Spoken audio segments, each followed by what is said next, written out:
Good day, grade 12s. We'll be looking at activity 2 now. Let's read the audit opinion.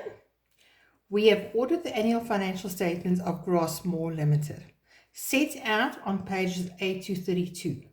For the year ended 30 April 2020, these financial statements are the responsibility of the directors. Our responsibility is to express an opinion on the financial statements based on our audit. Now remember, that's the responsibility of the external auditor, to express an opinion on the financial statements of the business. The audit was conducted in accordance with international standards of auditing and the Companies Act of South Africa. They always have to say that. We performed the audit on a test basis to obtain reasonable assurance that the financial statements are free of misstatement. Test basis means that you spot checks. In our opinion, the financial statements fairly present in all material respects the financial position of the company. Now, if it had stopped there, then this would be an unqualified report. But now it says, except for sundry expenses in the income statement which could not be verified, as no documentation existed for this expenditure.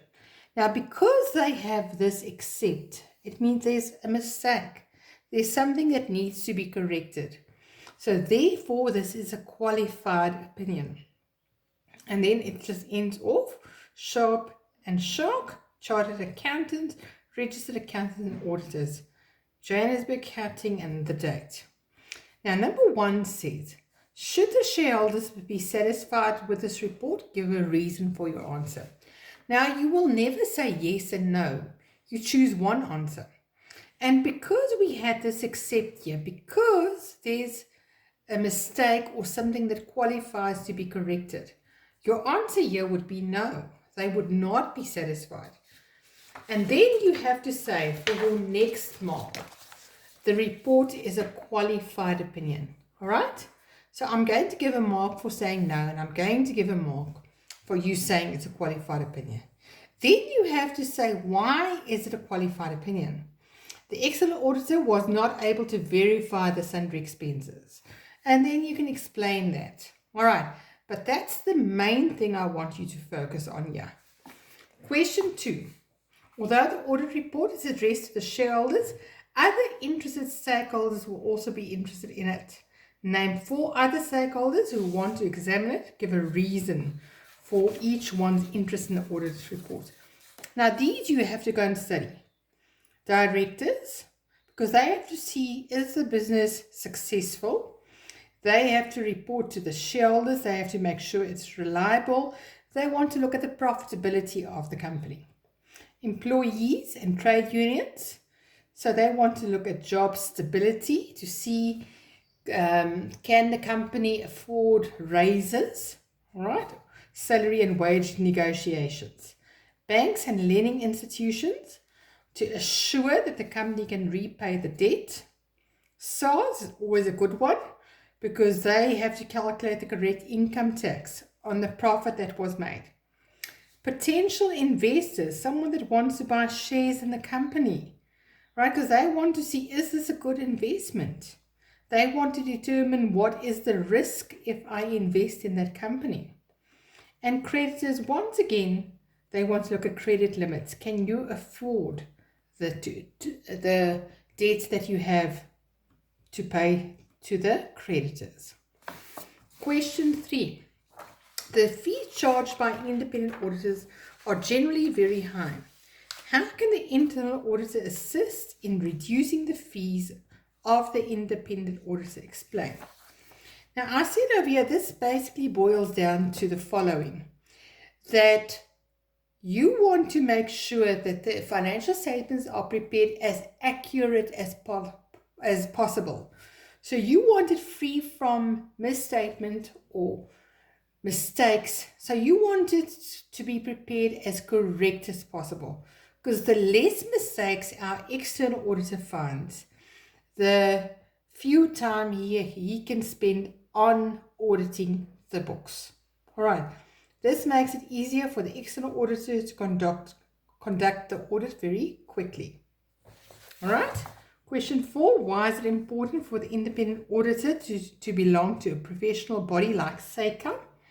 Explain 3 main points. Right?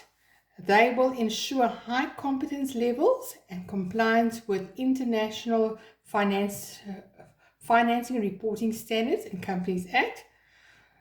They comply with the Code of Ethics. All right. Remember, I said to you, accountants' ethics are very important. They could lose their license.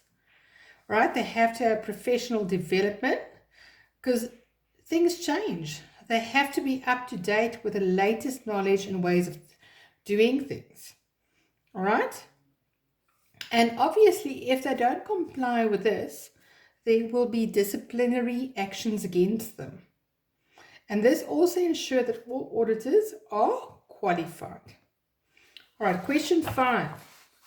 Now, this is one that they love asking. All right, a bit of an inside one. On investigation, it was found that the sundry expenses in the income statement included 198,000 that covered entertainment and holiday expenses of the financial director and his family. The financial director asked the bookkeeper to record this under sundry expenses, although his director's fees includes his entertainment allowance for the company business. He also asked the independent auditor to ignore this as it was included in the financial statement. Explain 2 major consequences for this independent auditor if he agrees to do this. Now remember over here, I said we always choose the ethical answer. So if you were to say, no, it's fine, we will accept it because then he won't lose his job, then you will not be awarded any marks because that's wrong. You have to say this is against the law. As I stated over here, shareholders can inform SACA and after investigation, disciplinary action can be taken against him. He could be suspended or fined. Shareholders may not reappoint him as an independent auditor. He will lose credibility as an independent auditor.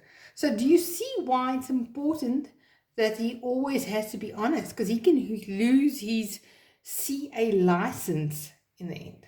So we always choose our ethical answer here. Thank you, grade 12s.